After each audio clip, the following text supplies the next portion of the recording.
हर किसी की लाइफ में ऐसा टाइम जरूर आता है। दिल नाचते हुए मोर की तरह कहता है, रुको जरा, आज कुछ खास होने वाला है। जाके तो देखो जनाब।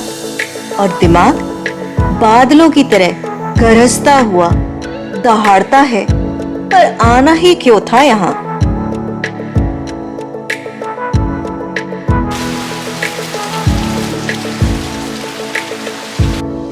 दिल और दिमाग की इस फाइट में हम अक्सर खुद को पीछे छोड़ जाते हैं। मॉनसून के इस मौसम में चलो धर्मशाला को आज हम अपना दोस्त बनाते हैं।